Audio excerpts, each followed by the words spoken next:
Coup de projecteur ce soir sur un produit de nettoyage complètement novateur. Il est fait à base de bactéries. Au contact de l'eau, ces bactéries se réveillent. Le reste vous est expliqué par Pierre Huidard. Mercredi après-midi, les enfants sont partis. C'est le jour du nettoyage dans cette école. Et pour laver les bancs, on n'utilise pas de savon chimique, mais un nouveau type de détergent à base de bactéries. C'est déjà beaucoup plus naturel. Maintenant, l'odeur est très agréable. Donc ça, tout le monde en est ravi. Voilà, maintenant, c'est écologique. Donc, à l'époque d'aujourd'hui où on doit préserver notre nature. Donc, pour moi, c'est important. Voilà une cliente satisfaite, mais comment fonctionne ce produit? Pour le savoir, direction Tournai, où il est fabriqué. Dans ces flacons, on trouve des milliards de bonnes bactéries prêtes à passer à l'action. En nettoyant, on va occuper l'espace de bonnes bactéries pour s'assurer en fait que les mauvaises bactéries ne puissent pas s'y installer. Pour comprendre simplement le fonctionnement, imaginez jouer à la chaise musicale, où il y a 5 chaises. À partir du moment où nous, on arrive à mettre 5 bonnes bactéries sur les 5 chaises, en fait, il n'y aura plus de place pour la 6e bactérie. Et ces bonnes bactéries se nourrissent des salissures qu'elles trouvent. Durant 3 jours, elles prolifèrent et n'en laissent pas une miette aux mauvaises bactéries. Pour vérifier cela, un laboratoire indépendant a organisé une petite guerre bactériologique dans une boîte. On étale la mauvaise bactérie et on vient mettre la bonne bactérie à certains endroits. Et ce qu'on vient observer après, 2 jours, 3 jours, c'est voir si, à l'endroit où on a mis la bonne bactérie, tout autour de cette bactérie, la mauvaise bactérie ne pousse pas. Parfois, les bactéries font de la résistance quand elles sont agressées par un antibiotique ou un nettoyant chimique. Mais ici, il n'y a pas de risque de les voir muter. L'avantage des probiotiques, encore une fois, c'est qu'il ne risque pas d'y avoir ce genre de résistance, puisqu'en fait, elle ne tue pas les bactéries. Elle va empêcher leur multiplication.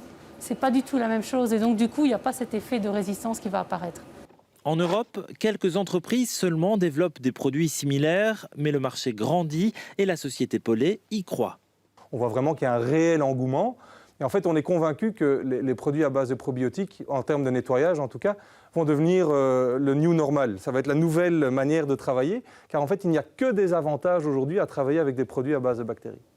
Des avantages réservés pour le moment aux sociétés de nettoyage et aux collectivités. Pour les particuliers, il faudra attendre. Cette nettoyeuse, en tout cas, ne reviendra plus en arrière. J'ai travaillé dans une société de nettoyage. J'ai travaillé dans les bureaux ou dans les usines.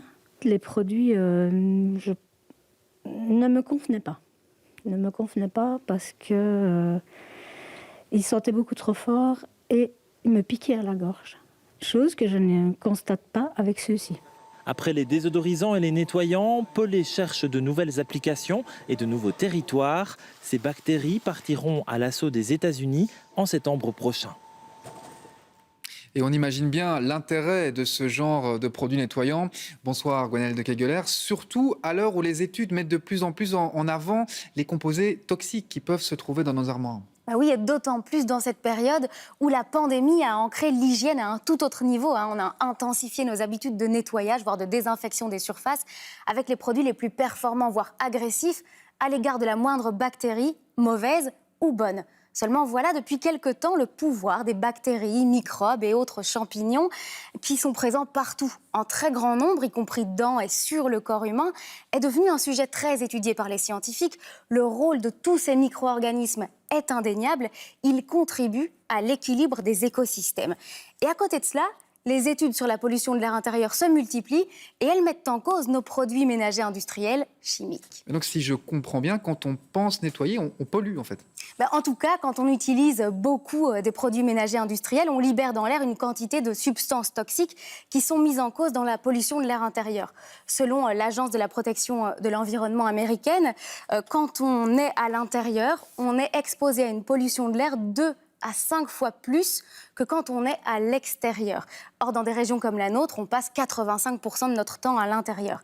Évidemment, les produits ménagers ne sont pas les seuls mis en cause. Il y a une étude qui montre par exemple que la cuisson d'un rôti du dimanche nous expose à une pollution aux particules fines plus importante que si on se trouvait au beau milieu de Delhi, en Inde, qui est considérée comme une des villes les plus polluées au monde. Donc clairement, la cuisine, le ménage, ce sont des sources de pollution de l'air intérieur. Et ça, j'imagine que ça a aussi des conséquences sur notre santé.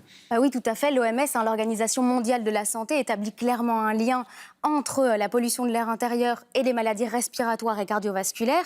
Et puis très récemment, il y a une étude qui a été menée à la Washington State University et qui montre, elle, une connexion entre les niveaux de substances toxiques qui sont trouvés dans l'environnement des maisons et le microbiote intestinal humain. On revient à ces fameuses petites bactéries.